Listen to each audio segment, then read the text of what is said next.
ಸಂಪುಟ ವಿಸ್ತರಣೆ ಬಳಿಕ ಶುರುವಾಗಿರುವಂತಹ ಭಿನ್ನಮತ ಇನ್ನೂ ತಣ್ಣಗಾಗಿಲ್ಲ. ಸಿಎಂ ಹಾಗೂ ಉಸ್ತುವಾರಿ ಸುರ್ಜೇವಾಲಾ ಸಂಧಾನದ ಬಳಿಕವೂ ಕಾಂಗ್ರೆಸ್ನಲ್ಲಿ ಶಾಸಕರ ಅಸಮಾಧಾನ ನಿಲ್ತಾ ಇಲ್ಲ.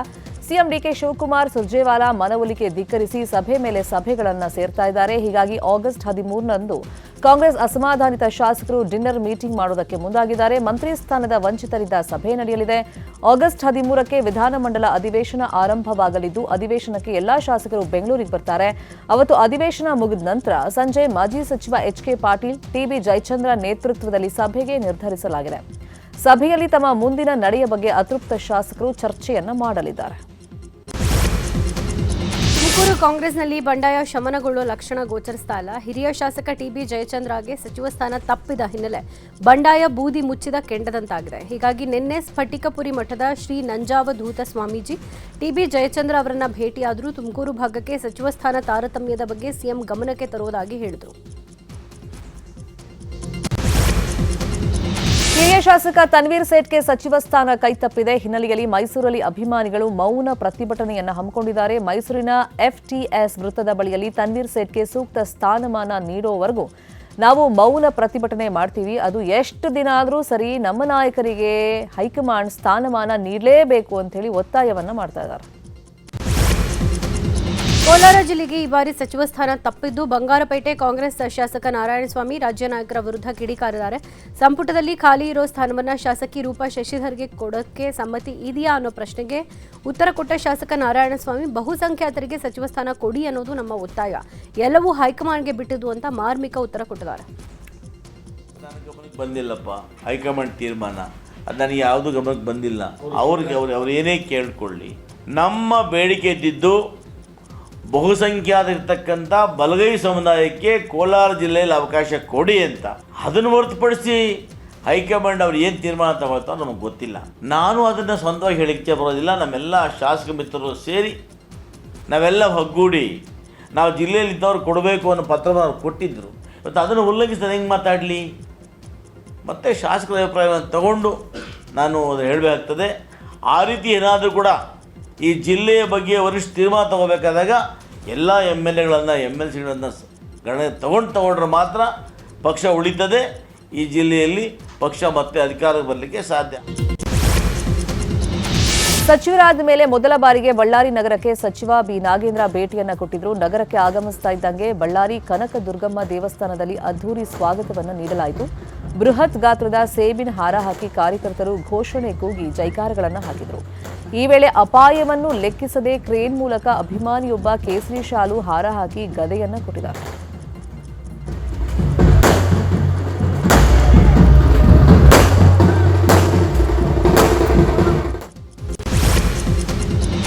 ಬಾಗಲಕೋಟೆ ಬರ ಪರಿಸ್ಥಿತಿ ಕುರಿತು ನೂತನ ಸಚಿವ ವಿಜಯಾನಂದ ಕಾಶಪ್ಪನವರ್ ನೇತೃತ್ವದಲ್ಲಿ ಸಭೆ ನಡೆದಿದೆ. ಜಿಲ್ಲಾ ಪಂಚಾಯತ್ ಸಭಾಂಗಣದಲ್ಲಿ ನಡೆದ ಸಭೆಯಲ್ಲಿ ಶಾಸಕ ಜೆಟಿ ಪಾಟೀಲ್, ಉಮೇಶ್ ಮೇಟಿ, ಬಿಜೆಪಿ ಶಾಸಕ ಸಿದ್ದು ಸವದಿ, ಜಗದೀಶ್ ಗುಡಗುಂಟಿ ಭಾಗಿಯಾಗಿದ್ದರು.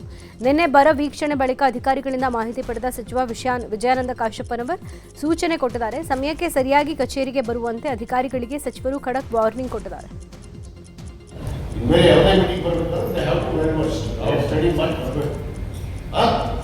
ಸುಮ್ಮನೆ ಬಂದ್ರಿ ಆಮೇಲೆ ನೀವು ಯಾರು ಅಧಿಕಾರಿಗಳು ಗೌರವನೇ ಇಲ್ಲ. ಕಂಪಲ್ಸರಿ ಹೇಳ್ತೀನಿ, ಯಾರು ಅಧಿಕಾರಿಗಳು ಬರ್ತೀರಿ ಎಲ್ಲ ಕ್ಷೇತ್ರದ ಶಾಸಕರು ಹೋಗಿ ನೀವು ಭೇಟಿಯಾಗಿ ಯಾವ ಇಲಾಖೆ ನೀವು ಮುಖ್ಯಸ್ಥರಿದ್ರಿ ಅನ್ನೋದನ್ನ ಪರಿಚಯ ಮಾಡ್ಕೊಳ್ಬಾರ್ದು. ನೀವು ಫೋನ್ ನಂಬರ್ ಕೊಟ್ಟು ಅವ್ರ ಫೋನ್ ನಂಬರ್ ಇಸ್ಕೊಂಡು ಕಡ್ಡಾಯವಾಗಿ ಅವ್ರ ಗಮನ ಕಾಂಟ್ಯಾಕ್ಟ್ ಅಲ್ಲೇ ಇರಬೇಕು. ನಿಮ್ಮನ್ನು ಹುಡುಕಿ ನಾವು MLA ಫೋನ್ ಅಂತ ಯಾರು ಹುಡುಕಿರ್ತಾರೋ MLA ನಂಬರ್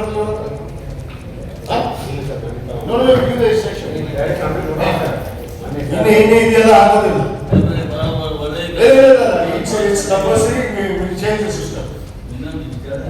ಎಲ್ಲ MLC ಇರಲಿ, ನಮ್ಮ ವಿಧಾನ ಪರಿಷತ್ನಾಗಲಿ, ವಿಧಾನಸಭೆ ಸದಸ್ಯರಾಗಲಿ ಹೋಗಿ ಭೇಟಿ ಆಗಬೇಕು. ಕಂಪಲ್ಸರಿ ಬಂದಿನ ಕುತ್ಕೊಳ್ಳೋದಿಲ್ಲ. ಹೋಗಿ ಶಾಸಕರು ಭೇಟಿ ಆದ್ಮೇಲೆ ಒಂದೇ ಯಾರು ಶಾಸಕರು ಕಂಪ್ಲೇಂಟ್ ಮಾಡಿದ್ರೆ ಬರೀ ಸರ್ಕಾರಕ್ಕೆ ಸಂಬಂಧ ಇಲ್ಲ.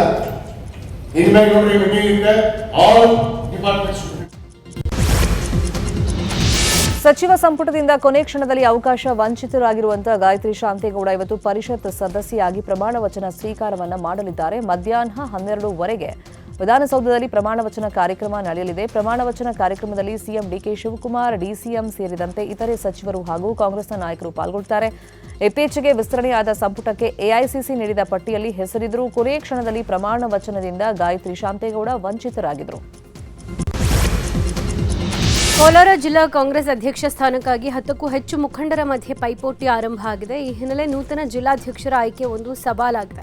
ಈ ಬಗ್ಗೆ ಹಾಲಿ ಜಿಲ್ಲಾಧ್ಯಕ್ಷ ಲಕ್ಷ್ಮೀನಾರಾಯಣ್ ಪ್ರತಿಕ್ರಿಯೆ ಕೊಟ್ಟಿದ್ದು, ನನಗೆ ಇನ್ನೊಮ್ಮೆ ಜಿಲ್ಲಾಧ್ಯಕ್ಷನಾಗಿ ಮುಂದುವರಿಯೋಕೆ ಅವಕಾಶ ಕೊಡಿ ಅಂತ ಹೈಕಮಾಂಡ್ ನಾಯಕರಲ್ಲಿ ಮನವಿ ಮಾಡಿದ್ದಾರೆ. ಅತಿ ಸಣ್ಣ ಜಾತಿಯಿಂದ ಬಂದವನಾದರೂ ಕಾಂಗ್ರೆಸ್ ಪಕ್ಷ ನನಗೆ ಅವಕಾಶ ಕೊಟ್ಟಿದೆ, ಹೀಗಾಗಿ ಮತ್ತೊಮ್ಮೆ ಜಿಲ್ಲಾಧ್ಯಕ್ಷ ಸ್ಥಾನಕ್ಕೆ ನಮ್ಮನ್ನೇ ಆಯ್ಕೆ ಮಾಡಬೇಕು ಅಂತ ಮನವಿ ಮಾಡಿಕೊಂಡಿದ್ದಾರೆ. ಜಿಲ್ಲಾ ಕಾಂಗ್ರೆಸ್ ಅಧ್ಯಕ್ಷನ ನೇಮಕ ಮಾಡಬೇಕು. ಯಾಕೆಂತಂದರೆ ಇದು ಜನಗಳಿಂದ, ಕಾರ್ಯಕರ್ತರಿಂದ ಆ ಜಿಲ್ಲಾಧ್ಯಕ್ಷರು ಆಯ್ಕೆ ಆಗಬೇಕು ಅನ್ನೋ ನಿಟ್ಟಿನಲ್ಲಿ ಈಗ ನಮ್ಮ ಕೋಲಾರ ಜಿಲ್ಲೆಗೆ ಸಂಬಂಧಪಟ್ಟಾಗೆ ರಾಮಕೃಷ್ಣ ಓಜಾ ಅಂತ ಮಹಾರಾಷ್ಟ್ರದವರು, ಅವರು ಅಬ್ಸರ್ವರ್ ಆಗಿ ಬಂದಿದ್ದಾರೆ. ಅವರು ಪ್ರತಿ ಕಾರ್ಯಕರ್ತರನ್ನು ಸಹ ಅವರು ಭೇಟಿ ಮಾಡಿ ವಿಚಾರ ಮಾಡ್ತಾಯಿದ್ದಾರೆ. ನನ್ನನ್ನು ಗುರುತಿಸಿ ಜಿಲ್ಲಾ ಕಾಂಗ್ರೆಸ್ ಸ್ಥಾನಕ್ಕೆ ನನ್ನ ನೇಮಕ ಮಾಡಿರೋದು ಆ ಋಣ.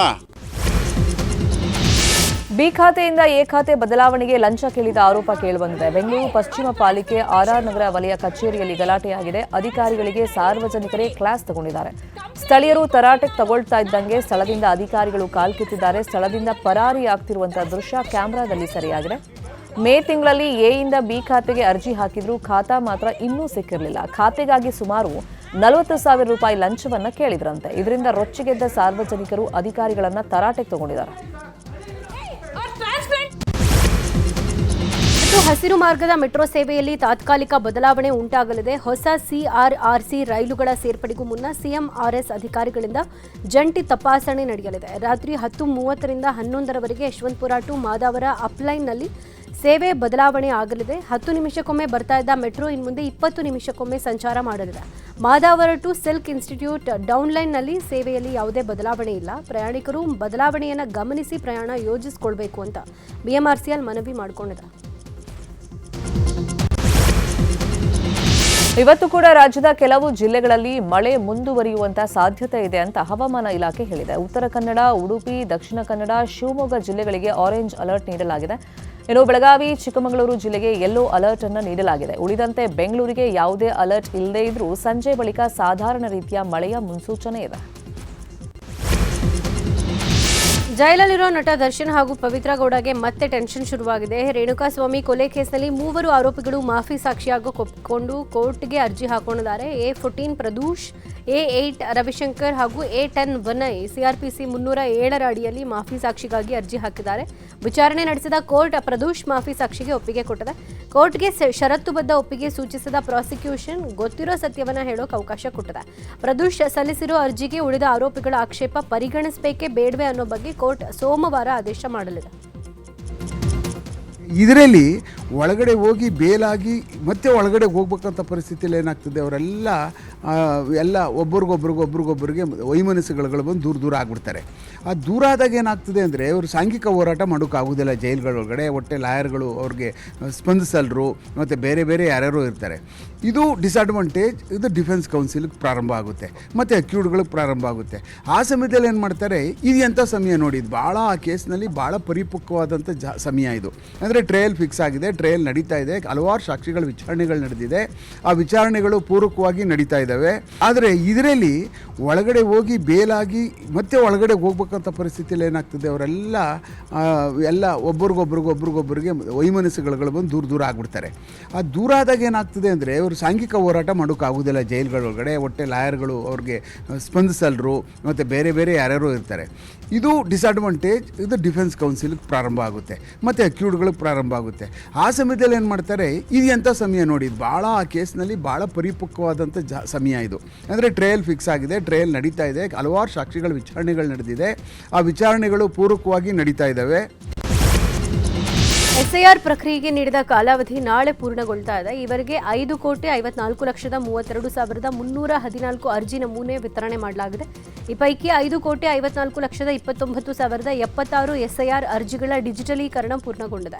ರಾಜ್ಯದಲ್ಲಿ ಒಟ್ಟು 1,10,50,144 ಮತದಾರರು ಎಎಸ್ಡಿಡಿಒ ಪಟ್ಟಿಗೆ ಸೇರ್ಪಡೆ ಆಗಿದ್ದಾರೆ. ಗುರುತು ಮಾಡಲಾಗದ ಮತದಾರರ ಪೈಕಿ 20% ಮತದಾರರು ASDDO ಪಟ್ಟಿಗೆ ಸೇರ್ಪಡೆಯಾಗಿದ್ದಾರೆ. ಇನ್ನು 3238 ಅರ್ಜಿಗಳ ಡಿಜಿಟಲೈಸೇಷನ್ ಬಾಕಿ ಇದೆ. ಮತದಾರರ ಕರಡು ಪಟ್ಟಿ ಆಗಸ್ಟ್ 17ಕ್ಕೆ ಪ್ರಕಟಿಸಲಾಗುತ್ತೆ ಅಂತ ಚುನಾವಣಾ ಆಯೋಗ ಹೇಳಿದೆ.